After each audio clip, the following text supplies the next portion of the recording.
We remain steadfast in our commitment in delivering local news that matters, stories that inspire, enriching the lives of Filipinos in Central and Eastern Visayas, in the Philippines and across the globe. This is your GMA Regional TV, kapuso ng bawat Pilipino.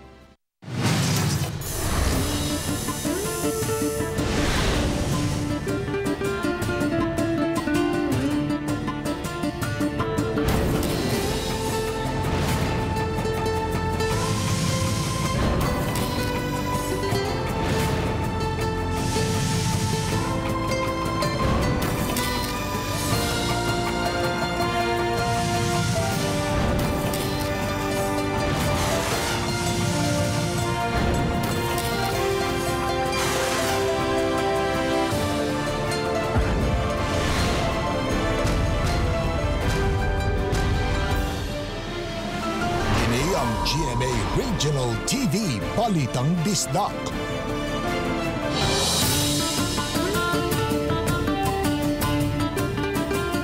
Mayong hapon na kining inyong GMA Regional TV, Balitang Bisdak. Ang bugtong kasaligan, kasandigan o karangpan sa mga Bisaya. Ako si Bobby Nalsaro.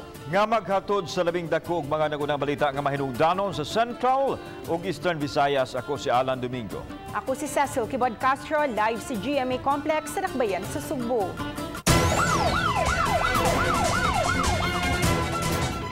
Anay usa ka uyuan nga napriso kay gipasangin lang sa asawa sa pag-umangkon nga nagpakaron ingnon nga iyang bana.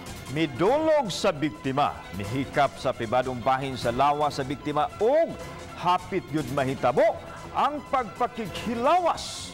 Gawas nga nabilanggo na karon, naputos pagayod sa bunog ang suspitsado. Ang detalye sa report ni Femery Dumabo. Gawas nga napriso, bunog sa nangusabang na angko nining 48 anyos nga lalaki. Kinihuman siya gikulata kay nireklamo ang asawa siyang pagumangkon nga iyang gihagkan. Gihikap ang pribadong bahin sa lawas o giingong hapit gyud mahitabo ang pakighilawas sa pagtuo nga bana siya sa biktima. During that night is nag-inom sila sa bahay sa suspect. Then unaog kahubog ang bana moto diharasan natog sa bahay sa suspect. Uli na ang babae.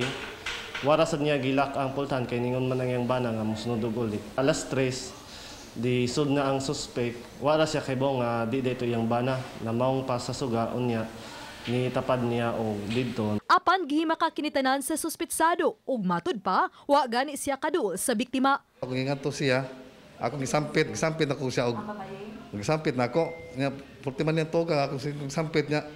Pag ana siya ko na nakamata siya. Nasuko na may noon, gawas niya, kay doon naman ang mamalay no. Kaya na siya nga to sa kuan, ganang kuan, ingo siya na, kuan ko no siya, masuwa, tinuog imam, wagi gumagawanan na. Kasong acts of lasciviousness ang gipasaka sa kapulisan batok sa suspitsado. Ang Women and Children's Protection Desk nitala og 40 ka mga physical, mental and emotional cases o mga kaso sa pagpang-abuso sa kababayenan sa syudad sa Talisay.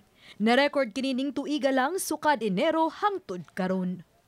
Oban ni Renante Quiñones. Ako si Femery Dumabok. Balitang Bisdak. Lalaki nagpailang nga abogado o babae nga giingong nga nanapi sa mga kontraktor gamit ang peke nga perma sa Cebu City Administrator na dakpan atol sa entrapment operation sa kapulisan. Ano ang report? Dakpan nato ni sila. Pinaagi sa complaint sa ato ang local government yun sa Cebu City Hall. Gitanggong sa detention cell sa Regional Special Operations Group RID sa PRO 7 ang 32 anyos nga si Rihan Abusaman Hunte nga nagpailang nga usa ka attorney Farhad Akman ug Meritel Nicolet Niere. Kinihuman sila madakpis sa mga otoridad sa managlahing higayon.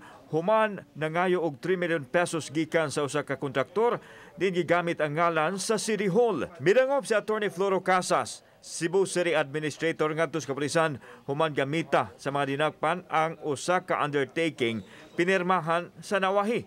Apan matud ni Casas nga fake ang iyang perma o gani siya makaila sa naasoing mga dinakpan. Suma ni Attorney Casas nga kanunay sila makadawat og report nga dunay migamit sa buhatan sa mayor og sa iyang ngalan aron makapangayo sa mga kontraktor. Gumikan ini nakikalayon siya sa kapulisan ug nasikop ang mga suspek. Nagrepresentar pa gini siya nga amo ni siyang lawyer sa law office which dili sa dinamo siya lawyer sa law office. In kaso na mo abot nga dugang pa nga mga pangan kay say gayong mo abot ni sila og 5 no ang involved kay we believe this is a syndicate. So makafile ta og syndicated estafa which is a non-bailable offense. Nagtuo si Casas nga grupo sa sindikato ang dinakpan nga ang pangita ang pagpangilkil sa mga kontraktor aron sila ang makakuha sa proyekto apan iyang gitataw nga walay gitugutan ang dakbayan nga maoy mopatunga sa mga proyekto. Dili gid namo ni sila undangan no hangtod nga makakuha sa biyogustisya sa kanang ilang gihimo against namo. Samtang giangko ni Honte nga piki siyang abogado apan gitumbok niya si Niere nga maoy misugo kaniya isip bagman sa mga makuhang kwarta gikan sa mga kontraktor. Kami biktima gid mi niya, sir. So ikaw mismo na feeling mo na biktima ka? Yes, sir. Okay, all we thought is tinuod yung transaction which is dili di ay. Samtang nagdumili og komento si Niere sa pasangil pato kaniya. Kauban si Marlon Melgaso, ako si Alan Domingo. Balitang Bisdak.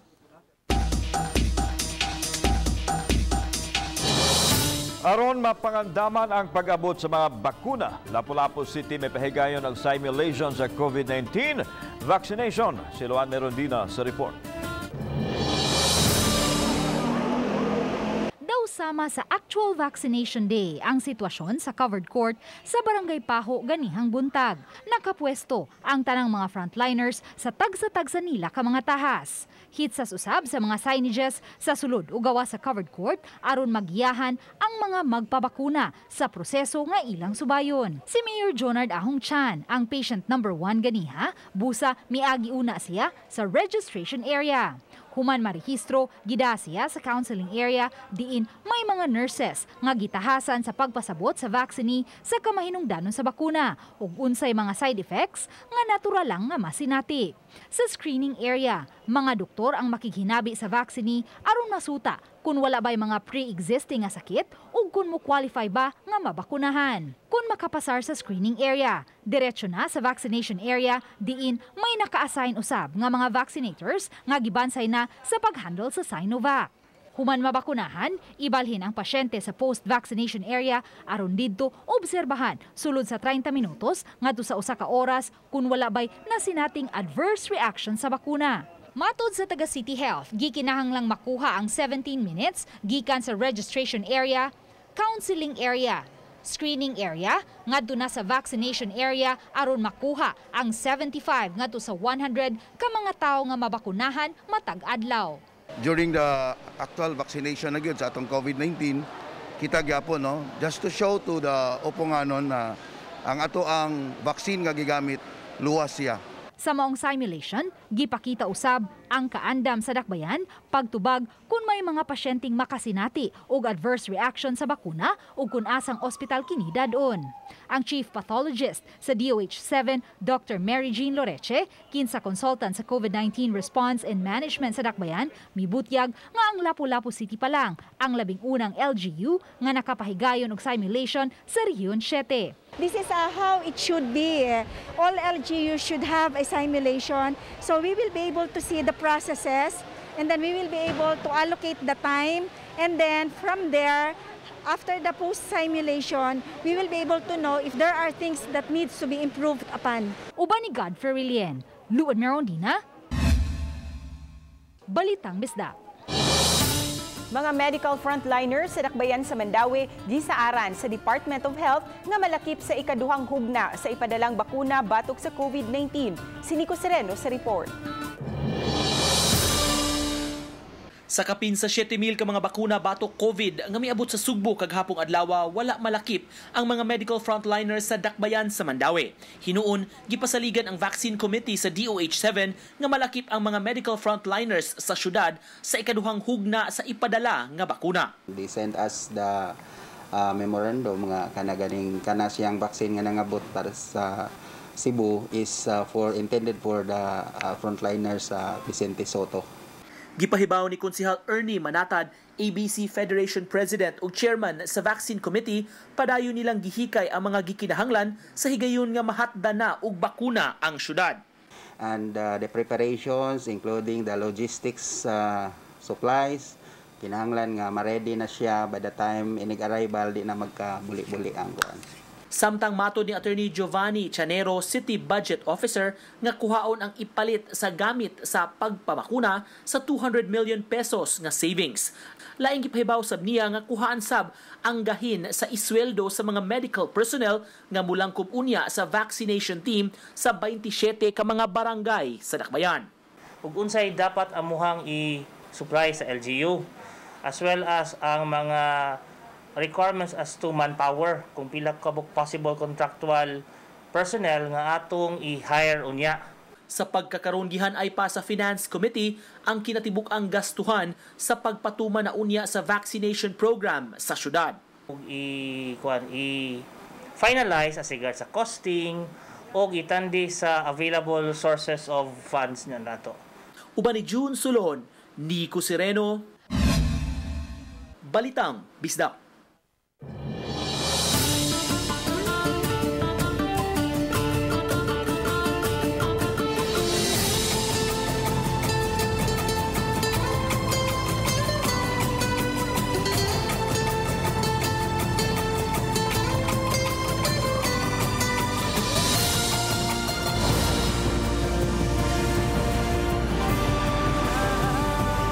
Kini ang GMA Regional TV Balitang Bisdak. Ang publiko, labi na mga barangay officials, gipahimangnuan sa kapulisan nining modus sa pagpangilad nga naggamit sa pangan sa mga hipi sa police station nga mangayo pa og nilibo nga kantidad sa load. Ang detalye adunay live report si Marie Dumabok. Fem.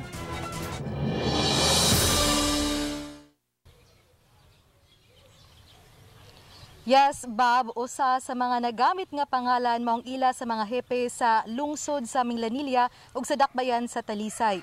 Sa Talisay City nakuhaan gyud ang biktima og 14,000 pesos nga balor sa cellphone load. Ang barangay kapitan ug treasurer dinhi sa Tangki Talisay ang nagamit aron makapamiktima ang mangingilad. Matod ni Melinda Surigao, barangay treasurer sa barangay Tangki, nga usa ka lalaking nagpailang nga si Lieutenant Colonel Gerard A. Spilare, hepe sa Talisay City ang nanawag gahapon. Gingong Tagalog speaking kini ug nangita og contact sa catering services. Accordingly, niingon siya nga si Sir Pilare daw is nangita og catering services to cater 200 persons that day. So moto ang kapitan gi-endorse niya. Pero cellphone na niya. Sikap, yagitok mo din ako kay ang tao nanginahanglan daw siya og catering services. Nakanahon na ko nga na ako isuki sa kanang catering. Akong gi-refer. Nya pag refer na ko ana niya kay nanawag naman sad siya nga kanang siya lang makig-contact sa katong catering services. Pagalog siya niya. Ang ako sad kay bura sad tingog jud ni Sir Pilari sad. Daliunta nga ni warning si Melinda sa iyang higala apan ulahin na kay nakahatag na ang biktima og load sa lanlaing number nga gipaludan sa suspitsado. Ang susamang modus nahitabo usab sa lungsod sa Minglanilla sa niaging semana.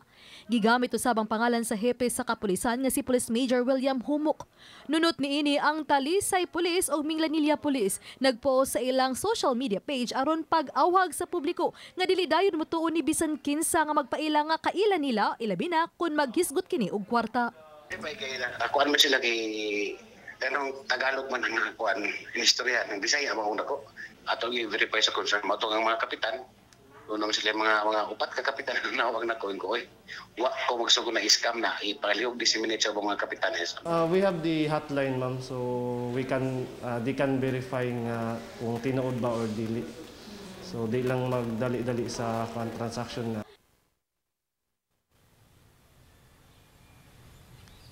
Bob, gawas nga gisubay karon sa kapulisan ng mga responsable sa maong pagpangila dugang pahimangno sa kapulisan ng laing modus usab nga dunay manawag nga magpakaron ingnong higala o kabanay nga anaa sa laing lugar. Mudiman kini og kwarta kay giingong na disgrasya o na hospital ang maong kabanay nga dili gyud dayon kini tubayan og tuuhan. Bob? Daghang salamat Marie Dumabok sa imong live report. Di ay disgrasya sa Mandawi City.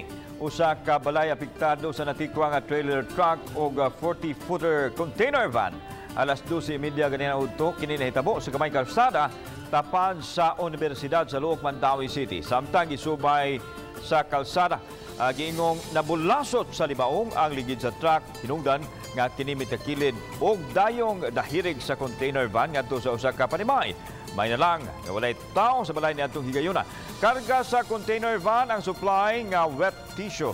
Matod sa operations head sa team Arnold Maligon, ang truck gikan sa AC Cortez ug paingon sa direksyon sa Barangay Upaw. Wa damha nga matumba kini gumikan sa di maayong kondisyon sa gamayng kalsada. Ang insidente nakamugna og grabing traffic sa mga dapit. Mao gi-divert ang agianan sa mga dagkong truck padung ug pabalik sa ilang yarda. Tungkol sa dagkong ng pao, wala. Tayo yung katungkol ginang na iyang kwan. Iyang kwan. Tungkol sa gamit, sabing di pao ginang sa parutan. Ang iyang trailer may tumba, sir.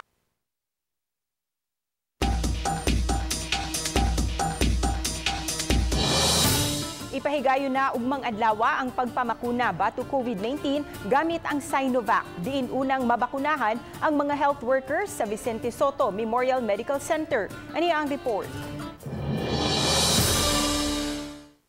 Taliwa sa pagduha-duha sa ubang mga health frontliners, apan madayon yun gihapon ugmang adlaw ang vaccine rollout sa Vicente Soto Memorial Medical Center.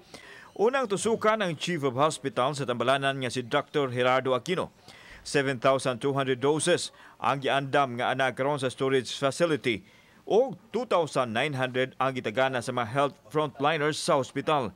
Samtang gipadayag ni Dr. Jeffrey Obones, ang City Health Officer sa Cebu City, nga wa siya masayod kung mahatagan ang Cebu City sa mahabilin nga mga bakuna. Gitukan usab niya nga ubay-ubay sa mga health frontliners sa Dakbayan ang nahadlok sa Sinovac. Kami sa City Health, no, kauban nato ang media, kauban nato ang mga barangay officials, ato yun yung paningkamutan nga malamdagan sa sila, no.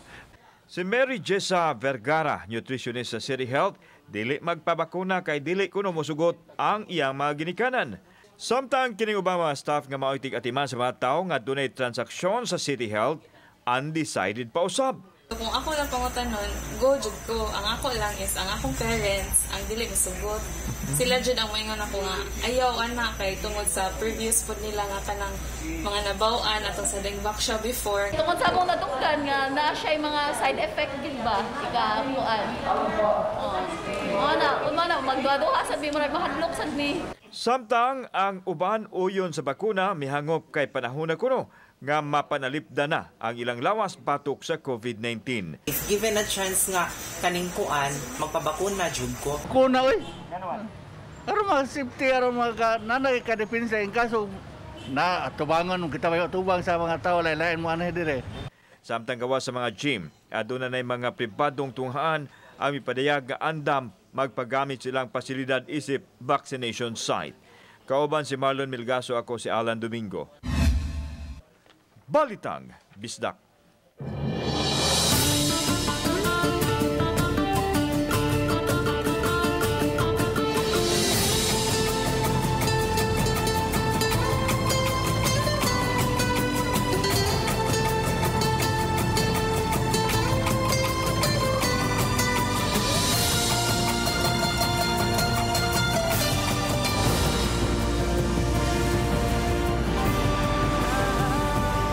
Kini ang GMA Regional TV Balitang Bisdak.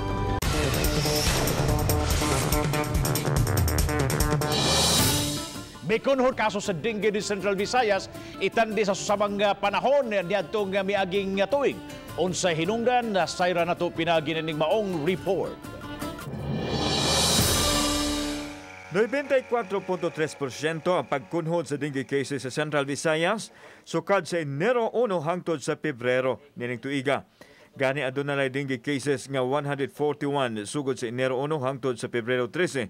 Itandi sa 2,487 sa samang period sa miaging tuig. Nakatampo nini ang pagpundo sa mga tao sa balay nga manglimpyo og ang kampanya usab sa mga local government units. Bisan pa man og ubos ang dengue cases apan padayon ang pahimangno sa DOH sa katawhan nga magmatngon gihapon. We honor and we thank also atong mga LGU sa ilang efforts pod sa ilang campaign against dengue. Samtang gipanghimugatan sa Department of Health nga dili lang COVID ang gitutukan karon kun dili apil usab ang tanang balatian. Nagpadayon ang ilang bakuna batok sa measles, rubella ug polio sa mga bata nga mapanalipdan sa kadaot nga mamugna sa komplikasyon. Gilugwayan hangtod sa Marso 7 ang vaccination sa tipdas ug polio. So atong gipaningkamutan no nga moabot sa ato ang 95% kun dili man 100%. Pero gitagaan nato og pagtagad no nang doon natay extension no for 1 week. Kauban si Marlon Melgaso, ako si Alan Domingo. Balitang Bisdak. 11 anyos nga babae ang gituang gilugos patay dito sa Purok 2, Barangay Tubigag, Manok, lungsod sa Asturias. Napalgan ang lawas sa biktima nga si Antoinette May Andari nga walay sapot ang ubos nga bahin. Human madawas sa kapulisan sa Asturias ang report nga bahin sa patayng lawas. Ila dayon kining giimbestigar. Sumapad dunay nakatumbok sa suspek nga si Raymar Compra, 18 anyos nga mao'y mihimo sa krimen. Naristo si Compra o gitanggong sa detention facility sa Asturias Police Station. Magatubang kini og kasong rape with homicide.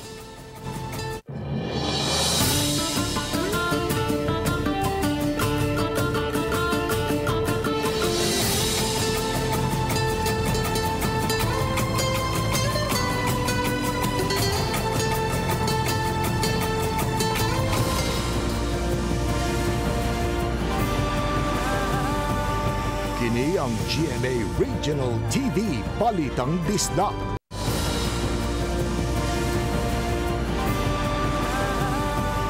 Kini ang GMA Regional TV Balitang Bisdak. 31 ka mga bisikleta ang gipang apod-apod ni Talisay City Mayor Samsam Gulyas kagahapong adlaw ngadto sa mga mananagat. Kinialang sa alternatibong panginabuhian sa mga talisaynong mananagat nga apektado sa pandemya. Paagi-usab kini sa syudad nga makatabang sa panglawas sa mga mananagat. Ang maong mga bike matud sa mayor gidunar sa usa ka senador. Milanat gyud og dulan sa 8 ka oras ang standoff tali sa mayor o vice mayor uban sa mga supporters sa lungsod sa Palumpon, Leyte. Matud sa hipi sa Palumpon Police Station nga nagsugod pasado alas 7 sa buntag ang tensyon og nahuman sa alas 4 sa hapon.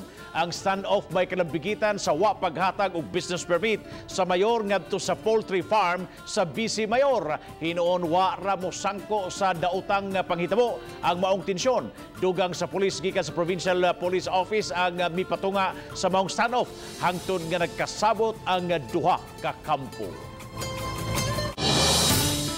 Mopahigayon ang Mandawi City Disaster Risk Reduction and Management Office ug ang Bureau of Fire sa Dakbayan ug dungan nga fire drill subay sa sa ulog sa fire prevention month. Matod ni Buddy Alain Ivanias, pangu sa City Disaster Risk Reduction and Management Office, nga kinahanglan na kaayo ang joint fire drill tali sa City Disaster o sa Bureau of Fire aron mas mahanay ang ilang pagtubag sa mga alarma sunog. Iyang ipasabot nga importante kaayo ang coordinating tali sa duha nila ka mga buhatan aron kaligayan ang magkaguliyang pagtapok-tapok sa mga fire truck sa usa ka dapit ug tungod ini maglisod na kini paggawas ug pagkuha og supply sa tubig. Moni ato ang latest weather update para karong adlaw Miyerkules, March 3, 2021. Ang amihan o northeast monsoon mao'y weather system nga nakaapekto sa ato ang nasod karon ug nakaapekto ni diha sa northern ug central Luzon. Ug sa laing bahin wala gyapon tay gipaabot nga low pressure area o bagyo sud ug gawas sa atong PAR karong semanaha. Ug para sa dugang updates, bisita ato ang official website ug mao na ato ang latest gikan diri sa buhatan sa Pag-asa Mactan, Visayas, DOST. Kini si Joseph Merlas, maayong adlaw. Mga kapuso, inyong makita kining maong episode sa official website sa GMA Regional TV sa www.gmaregionaltv.com. Bisita usab ang atong official YouTube channel GMA Regional TV ug i-click ang subscribe button alang sa mga init ug nagunang mga balita ug kasayuran gikan sa mga rehiyon. Daghang salamat sa mga kapuso nato apil lang na sa gawas sa nasod nga nikisayod sa mga dagko ug mga nagunang balita sa rehiyon. Ako si Alan Domingo. Ug gikan namong tanan dinhi sa Central Eastern Visayas, ako si Cecil Kibod Castro. Ang inyong balita, ang among balita kay matagdukal nga balita mahinungdanon. Kining inyong GMA Regional TV Balitang Bisdak. Buong puso para sa Pilipino. Ako si Bambi Nalsaro ug mayong hapon mga kapuso.